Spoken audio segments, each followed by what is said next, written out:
Thank you, Mr. Chairman, and Judge, welcome. Thank you.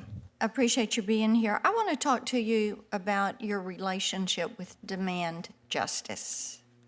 And during your last confirmation process before this committee, you said in response to a question for the record that you've spoken with Demand Justice's co-founder, Chris King, and I'm quoting you, a couple of times about the judicial nominations process, end quote. Do I have that right? Yes. Okay. I've looked at the positions that Demand Justice has taken, and one of their priorities has been to expand the Supreme Court. So did you speak with Mr. King about expanding the Supreme Court?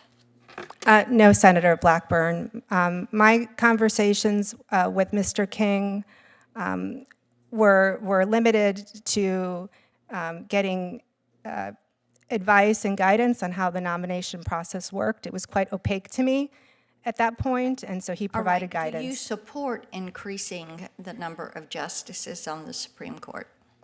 That is a matter that I am precluded from opining on under the canons. But I think if you look at my record, I've never taken that position. I don't think you're precluded on giving an opinion as to whether or not you think that the Supreme Court should be expanded. And Demand Justice has suggested that adding 4 justices would bring, and I quote them, restore balance and integrity. So do you think that there's a particular number of justices that should be added to the Supreme Court? Senator Blackburn, I have never taken any position on this. I don't think it's appropriate for me to opine on it. Okay, Demand Justice claims that the Supreme Court is, and I'm quoting them, unethical, unaccountable, and out of control. Do you share that assessment? Senator, I don't have a relationship with Demand Justice.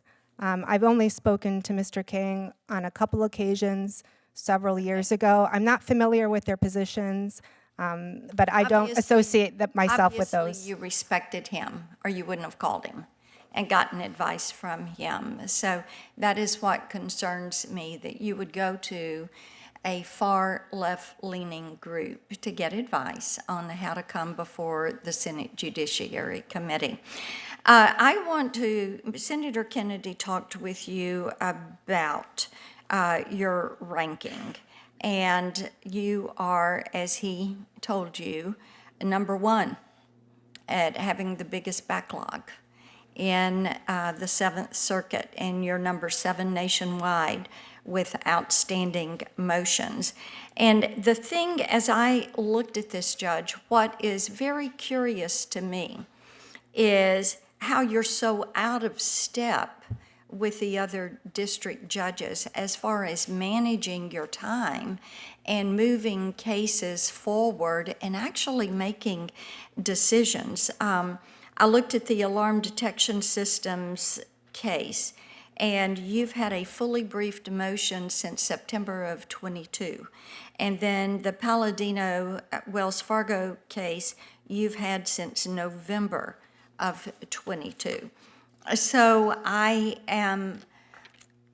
understand how time-consuming the work is. I understand, and let me tell you, we do a lot of reading. We do a lot of prep work for our hearings. But I find it interesting that when you have a fully briefed case in front of you, you cannot come to a decision. So what hinders you from being able to arrive at decisions when you have everything you need to make the decision? Thank you, Senator. I wouldn't say that I'm hindered in my decision-making. In fact, if you look at my record, I am a fan of ruling on the record. And so I've done decided many motions on the record at hearings over the course of several hours. So well, I'm not hindered. District Judge, let's talk about that, because I went in and looked at your record, and I noted the fact that you've only presided over 1 civil trial to verdict in your nearly 2 years on the bench. 1 trial, just 1. And that, combined with the fact that you had tried only 3 cases when you were in private practice, leads me to question your fitness for the court.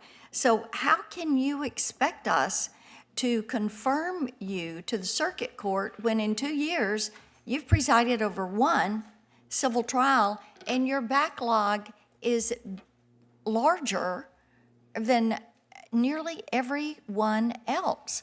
What would qualify you? Senator, I would look at the quality of my decision-making. Other judges find a way to do expediency and quality of work. Thank you, Judge. Thank you, Mr. Chairman.